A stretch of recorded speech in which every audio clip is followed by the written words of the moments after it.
1885 Indian national കോൺഗ്രസിന്റെ രൂപീകരണ സമയത്ത് ബ്രിട്ടീഷ് സിംഹാസനത്തെ അലങ്കരിച്ചിരുന്നത് വിക്ടോറിയ രാജ്ഞിയായിരുന്നു. ബ്രിട്ടന്റെ ചരിത്രത്തിൽ ഏറ്റവും കൂടുതൽ കാലം, അതായത് 64 വർഷം ഭരണം നിർവഹിച്ച രാജ്ഞിയാണ് ക്വീൻ വിക്ടോറിയ. 1876 ഇന്ത്യയുടെ രാജ്ഞിയായും അവർ അവരോധിക്കപ്പെട്ടു.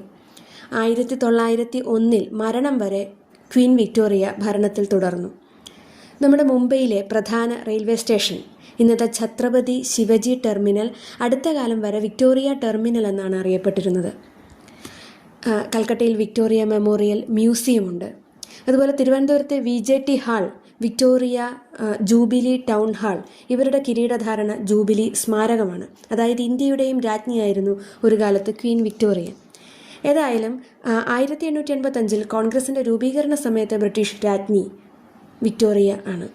ഇനി ബ്രിട്ടീഷ് പ്രൈം മിനിസ്റ്റർ ആയിരുന്നത് Salisbury പ്രഭുവായിരുന്നു. Salisbury Prabhu.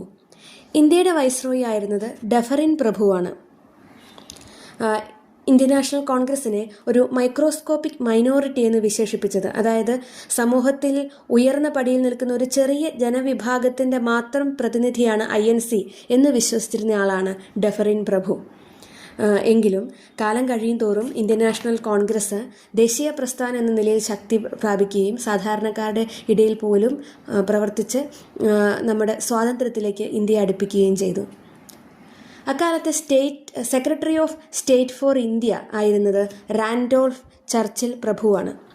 Secretary of state for India എന്ന സ്ഥാനം നിർവഹിച്ചിരുന്നത് റാൻഡോൾഫ് ചർച്ചിൽ പ്രഭുവാണ്.